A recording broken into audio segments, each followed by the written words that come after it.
তো এখন বার্সেলোনা থেকে বেরিয়ে আমরা সোজা চলে এলাম দুপুরের লাঞ্চ করতে একটা হোটেলে। বার্সেলোনা থেকে কিছুটা এগিয়েই সামনে অনেক খাবারের হোটেল আছে, সেখানেই ঢুকে পড়লাম দুপুরের খাবারটা সেরে নেওয়ার জন্য।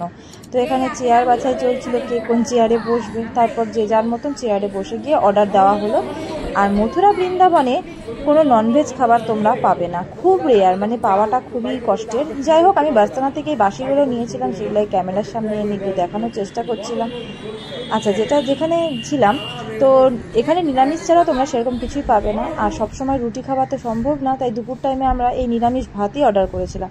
তবে বেশিরভাগ জায়গায় জিরা রাইসই দিয়ে দেয়। আমরা যারা বেঙ্গলে থাকি, আমাদের কাছে কিন্তু জিরা রাইসটা খুব একটা পছন্দের নয়, আমরা সাদা ভাত খেতেই বেশি ভালোবাসি। তো এইখানে ভাতের সাথে ছিল আলুর দম, আর ছিল চানা, আর ছিল ডাল। তো এখানে এই ধরনেরই খাবার পাওয়া যায়। সবজি খুব একটা তোমরা পাবে না যে অনেক ধরনের মিশানো সবজি এখানে নেই, এখানে চানা বা রাজমার এটাই বেশি চল। তো যাই হোক, এখানে খাওয়া দাওয়া সেরে এখন এখান থেকে বেরিয়ে পড়বো আমরা পরের গন্তব্যে। তো এখন চলে এসেছি আমরা নন্দগাঁওতে লাঞ্চ কমপ্লিট করে।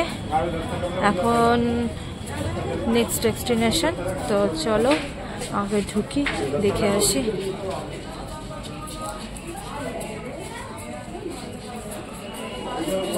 এটা আরেকটি ঠাকুরের মন্দির, এখান থেকে এখন মেন মন্দিরের দিকে যাচ্ছি। এই রাস্তাটা বেশ নিঝুম, এখানে আসলে পরে তোমরা সেরকম দোকানপাট দেখতে পাবে না, যেটা বার্সেলোনাতে দেখেছিলাম আমরা।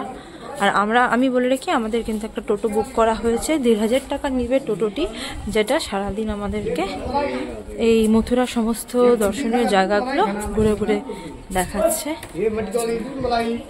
চলো,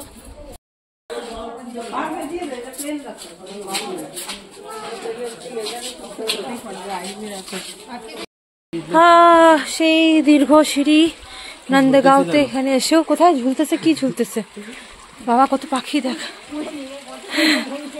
বাপরে বাপ। এই সিঁড়ি তো হাঁটতে গিয়ে দম বের হয়ে যাচ্ছে। নন্দীশ্বর পর্বতের উপরে কিন্তু নন্দগাঁও এই গ্রামটি অবস্থিত। আর কৃষ্ণকে যখন কৃষ্ণের 2 বছর 3 দিন বয়স, সেই সময় নন্দ সেই গোকুল থেকে কৃষ্ণকে নিয়ে এই নন্দগাঁওতে চলে এসেছিল। কথিত আছে যে মহাদেব নাকি বলেছিলেন কৃষ্ণকে কংস জন্মের পর থেকে বহুবার হত্যার চেষ্টা করেছিল। তো এই নন্দগাঁওতে যদি কংস বা কংসের কোনো অনুচর কৃষ্ণকে হত্যার জন্য আসে, তাহলে কিন্তু সে এখানে আসার পরই পাথর হয়ে যাবে।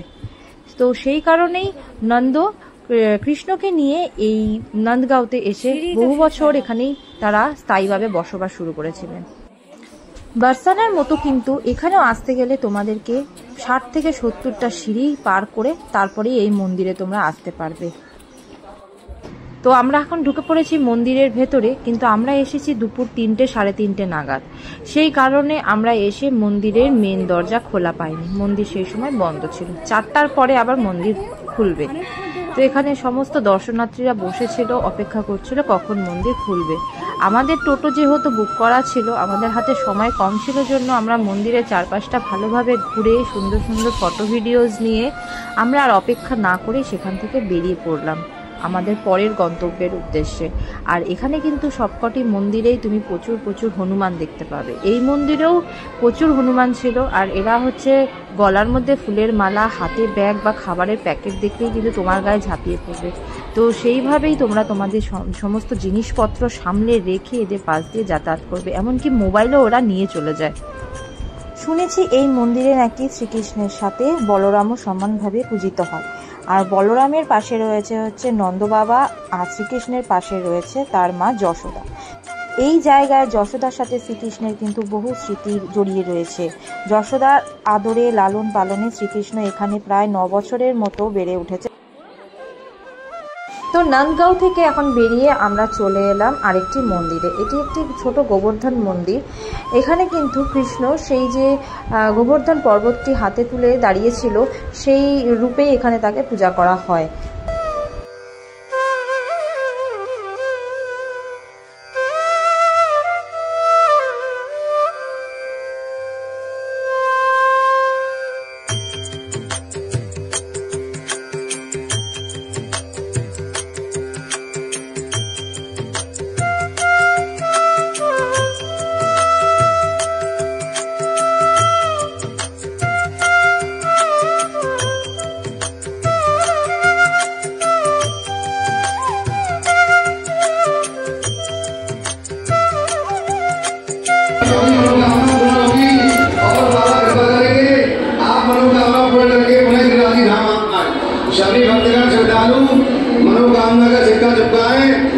मनोकामना पूर्ण करें और जीवन सफल बनाए। मनोकामना सत्याग्रह से सभी भक्तों की मनोकामना पूर्ण होगी और এখানে যে বড় বড় পাথরের টুকরোগুলো দেখতে পাচ্ছ, এগুলো কিন্তু সেই গোবর্ধন পর্বতেরই কিছু অংশ। এখন আর সেই পর্বত তো নেই, সেই তার ভগ্নাবশেষ কিছু এই পাথরই রয়েছে তার স্মৃতিস্বরূপ। এখন চলে এসেছি আমরা জন্মভূমি, মানে কৃষ্ণের জন্মভূমিতে। তো এখানে 4টা রাস্তা আছে, তার মধ্যে 3 নম্বর রাস্তা দিয়ে আমরা যাচ্ছি। আমাদের টোটোওয়ালা যে আছে সে আমাদেরকে 3 নম্বর রাস্তায় দাঁড় করিয়ে দিয়েছে। 3 নম্বর রাস্তায় দাঁড় করিয়ে দিয়েছে আর বলেছে এখান থেকে যেতে, আবার এখানে এসে দাঁড়াতে, কারণ এখানে নাকি মানুষ খুব হারিয়ে যায়। এক একটা এক এক রকমের রাস্তাগুলো সব এক এক রকমের, তো বোঝা যায় না যেহেতু আমরা বাইরে থেকে এসেছি। তো চলো, দু সাইডে তো প্রচুর দোকান জিনিসের, মালা, শোপিস, কৃষ্ণের যত রকমের জিনিস হয়, ড্রেস, দোলনা, সব কিছু। তো চলো দেখি কি কি, অনেক কিছু মার্কেটিংও করেছি, সেই সমস্ত মার্কেটিং হোটেলে গিয়ে আমি চেষ্টা করবো তোমাদের সাথে শেয়ার করার। তো এখানে ফোন ভিডিও কোনো কিছু অ্যালাউ নেই, ফোন টোন, তো সব কিছু জমা করে দিয়ে তারপর ভেতরে যেতে হবে। জন্য তোমাদেরকে মন্দিরের ভেতরটা আমি দেখাতে পারবো না, বাড়ির সবাই পেছনে আসছে। এখন বাজে ঘড়িতে রাত্রি 8টার মতো, আর আমরা চলে এসেছি এখন বাঁকে বিহারী মন্দিরে। আমাদের সারাদিন যেহেতু মথুরার ওই সাইডটা ঘুরতে ঘুরতে অনেকটাই সময় চলে গেছে, তো এইদিকে সকালের দিকে আসা হয়নি। এখন এসছি বাঁকে বিহারী, আর এখানে বললো 8:30 পর্যন্ত বাঁকে বিহারী মন্দির খোলা থাকে। সেই কারণে ফটাফট আগে মন্দিরে যাব, তারপরে ঠাকুর দর্শন করে কিছু মার্কেটিং করব। সেইভাবে কোনো একটা মার্কেটিংও করা হয়নি। রাস্তাগুলো খুব চাপা, সরু সরু গলি, আর গলির দু সাইডেই সব ঠাকুরের ফটো, ঠাকুরের জিনিসপত্রের দোকান। আর আমরা আমাদের মন্দির থেকে এখানে